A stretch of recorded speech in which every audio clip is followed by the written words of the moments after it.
우리는 하나님께서 보로귀한 공동체의 성전을 건축해 가는 과정을 함께 보고 있습니다. 하나님께서는 학개와 스가랴 선지자를 통해서 말씀하시는데, 특별히 학개서 1장부터 6장까지 8개의 환상을 통해서 성전 건축의 영광을 설명을 하고 있습니다. 이 8개의 환상 중에 오늘 이제 마지막 4병거의 환상을 우리가 보게 됩니다. 그 말씀과 함께 이제 6장 오늘 9절부터 해서 면류관을 대제사장 여호수아에게 씌워주는 그 장면으로 모든 환상이 마무리되게 됩니다. 그래서 이제는 7장에 가면 시간의 좌표가 달라지게 됩니다. 그래서 1장부터 6장까지 나타나는 성전 재건과 관련된 8개의 환상 중에 이제 마지막 환상과 마무리 부분을 우리가 함께 살펴보게 됩니다. 오늘 이 4병거의 환상은 어떻게 시작됩니까? 이렇게 시작됩니다. 내가 또 눈을 들어 본즉 내 병거가 두 산 사이에서 나오는데 그 산은 구리산이더라, 이렇게 말하면서 첫째 병거는 붉은 말들, 둘째 병거는 검은 말들, 셋째 병거는 흰 말들, 넷째 병거는 어룽지고 건장한 말들이 메었고 그 말들이 풀어지면서 북쪽과 남쪽 땅을 두루 다니는 것으로 나타나고 있죠. 여러분, 우리는 이 환상을 보는 순간 첫째 환상과 짝을 이루고 있다는 것으로 이해를 해야 합니다. 첫째 환상도 마찬가지, 세 마리의 말이 화석류 사이의 선자와 함께 대화를 하면서 온 땅을 살피는 것으로 드러나듯이, 이제는 온 땅을 첫째 환상은 온 땅을 살펴보고 모이는 거라면, 이제 오늘 이 마지막 8번째 환상은 두 산 사이에 섰다, 1절에 그렇게 말하고 있죠. 그러면서 그 산은 구리산이다, 이렇게 표현을 하고 있습니다. 그래서 이 두 산 사이와 구리산을 어떻게 볼 것인가? 앞에서 봤던 성전에서부터 나오는 이런 영광으로 봤을 때 이 두 산은 바로 솔로몬 성전 앞에 세워진 두 기둥 보아스와 야긴, 바로 금으로 세워져 있는 이 두 기둥으로 해석하는 해석이 있습니다.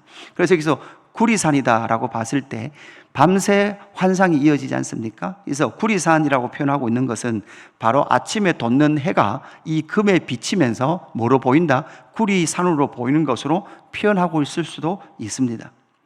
그래서 이제는 성전을 중심으로 해서 이 4마리 온 땅을 다니는데, 북쪽 땅과 남쪽 땅을 다니죠. 히브리인들에게 북쪽이라 그러면 바벨론, 어제 살펴봤던 5장 11절에 신할 땅이라고 말하는 바벨론일 수가 있고, 남쪽 땅 그러면 항상 애굽 땅을 상징하고 있습니다. 그래서 애굽과 바벨론 땅을 두루 다니다라고 표현을 이해를 할 수 있습니다. 이런 환상의 내용들을 가지고 있는 이 마지막 8번째 환상을 통해서 우리는 어떤 하나님을 발견할 수 있습니까? 어떤 하나님을 찾을 수 있습니까? 첫 번째, 이 하나님은 어떤 하나님이신가 하면 만군의 여호와 하나님. 여러분, 만군의 여호와 하나님은 어떤 하나님이십니까? 전쟁하시는 하나님, 그 전쟁에서 승리하시는 하나님을 우리에게 보여주고 있습니다. 그 증거는 무엇입니까? 이 8번째의 환상은 4병거가 이렇게 되어 있죠. 병거는 전쟁을 위해서 사용되어지는 무기의 호칭으로서 병거를 사용하고 있습니다. 전쟁을 하고 있습니다. 이 전쟁하고 있는 이 전쟁, 바로 누구의 전쟁입니까? 바로 여호와의 전쟁이다라는 것을 우리에게 말씀해 주고 있는 것이죠. 이 전쟁하시는 여호와 하나님, 그 전쟁하시는 여호와 하나님은 만군의 여호와 하나님이시다라는 것을 우리는 반드시 기억을 해야 되죠. 오늘 본문 12절에도 보니까 말하여 이르되 만군의 여호와께서 이같이 말씀하시되, 이렇게 말씀하고 있죠. 전쟁하고 계십니다. 여러분, 하나님은 누구와 전쟁하고 있습니까? 바로 이 세상, 하나님의 이름을 거부하고 하나님의 백성을 박해하고 있는 이 세상과 전쟁하고 있고, 그 전쟁은 반드시 승리로 끝날 것에 대해서 우리는 알고 있습니다. 이 8가지 환상의 모든 결론은 결국은 승리하시는 하나님, 그 승리하시고 그 하나님의 백성조차도 여러분 어떻게 하십니까? 정결하게 하십니다. 거룩하게 하십니다. 그것이 바로 하나님의 전쟁입니다. 그래서 오늘 7절 말씀, 8절 말씀에 이렇게 말씀합니다. 건장한 말이 나가서 땅에 두루 다니고자 하니 그가 이르되 너희는 여기서 나가 땅에 두루 다니라 하매 곧 땅에 두루 다니더라. 그러면서 8절, 그가 내게 외쳐 말하여 이르되 북쪽으로 나간 자들이 북쪽에서 내 영을 쉬게 하였느리라 하더라, 이렇게 말씀하고 있습니다.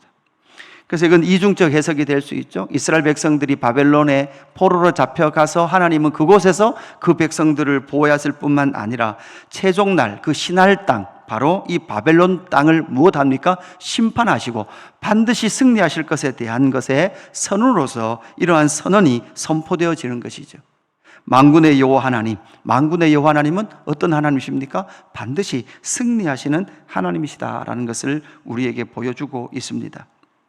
그러면서 9절부터 이어지는 이제 이 8가지의 환상의 결론부에 들어가면 어떤 하나님이 나타납니까? 바로 면류관, 금면류관을 씌워주시는 하나님의 영광이 나타나게 됩니다.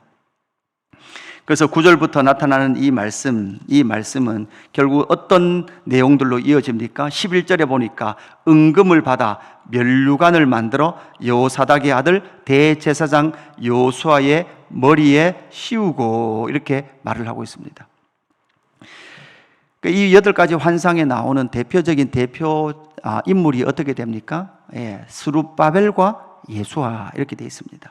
여러분, 그래서 가장 중요한 네 번째 환상을 보면 네 번째 환상의 내용이 3장에 나오는 여호와의 천사 앞에 서 있는 대제사장 여호수아, 그죠? 이 여호수아의 더럽혀진 옷을 갈아입히는 네 번째 환상이 3장에 나타나고, 그 다음 5번째 환상이 뭐로 나타납니까? 바로 스룹바벨을 향하여서 나타나는 그 순금 등잔대와 두 감람나무, 그죠? 이 환상으로 이어지거든요. 그래서 네 번째, 5번째의 주인공, 네 번째가 대제사장 여호수아, 5번째가 스룹바벨. 우리가 어제 주일날 살펴보았던 스룹바벨, 큰 산아 내가 무엇이냐?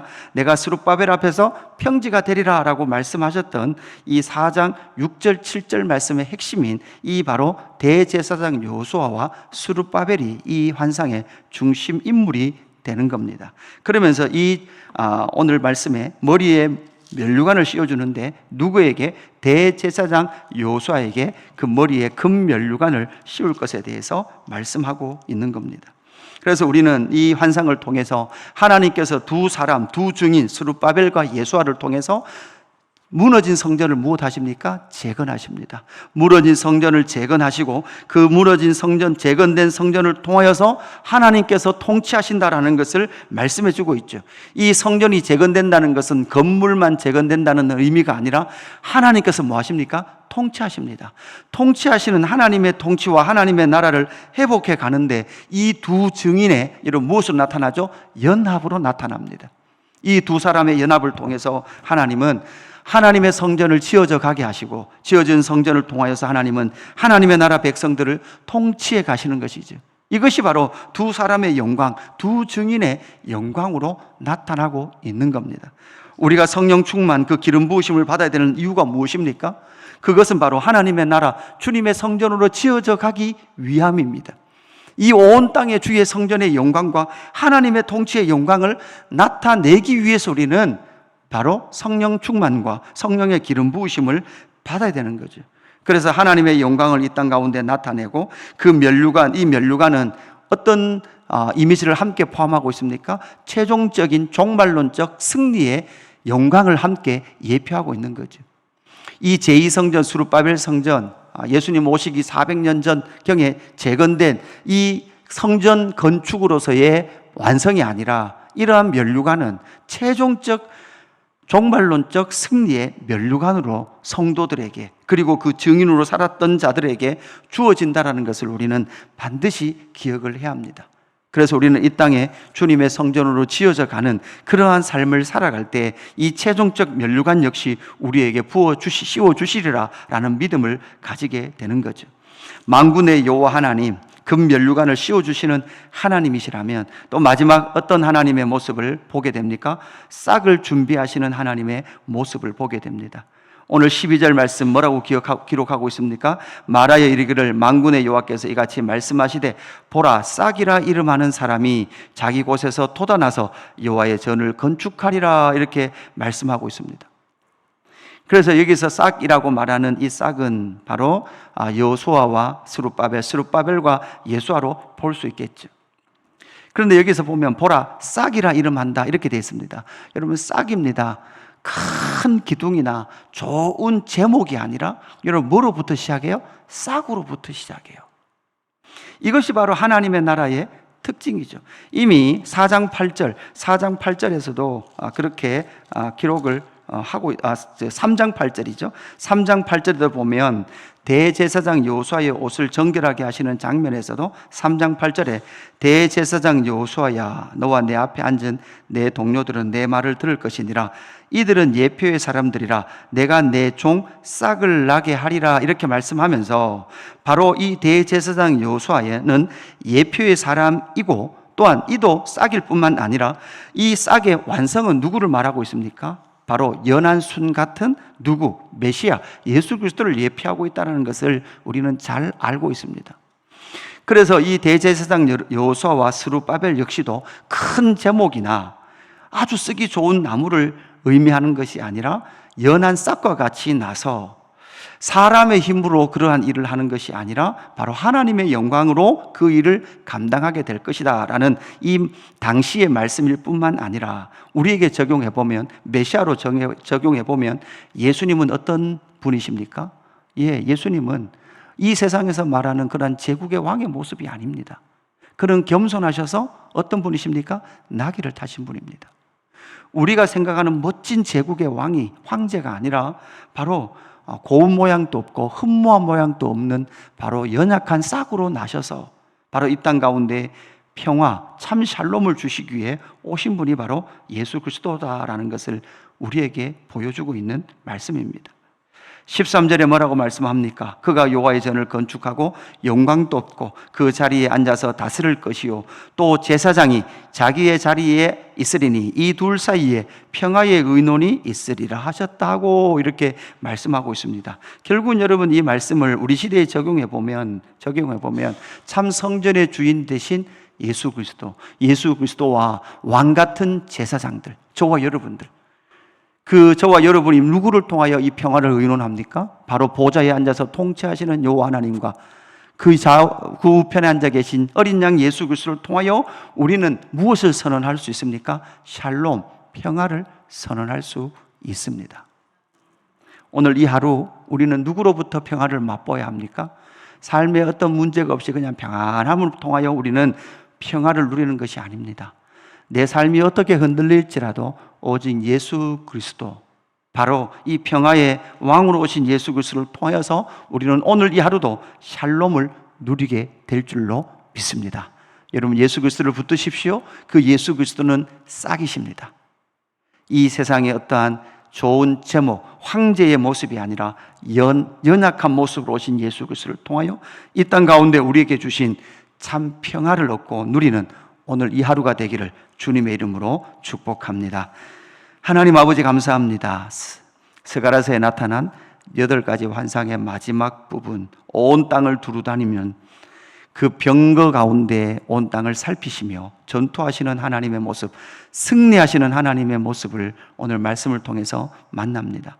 하나님의 승리를 붙들고 우리 주 예수 그리스도를 믿음으로 말미암아 오늘 이 하루도 샬롬을 누리는 저희들 되게 하여 주옵소서. 우리의 삶의 어떤 형편과 처지와 상관없이 승리하신 만군의 여호와와 우리 주 예수 그리스도의 복음을 붙들고 오늘 이 하루도 전진해가는 저희들 되게 하여 주옵소서. 그리고 그 마지막 날 완성될 그날 우리에게도 씌워주실 그 금멸유관을 기대하며 나아가는 저희들 되게 하여 주옵소서. 감사함을 드리며 구주 예수 그리스도 이름으로 기도드리옵나이다. 아멘.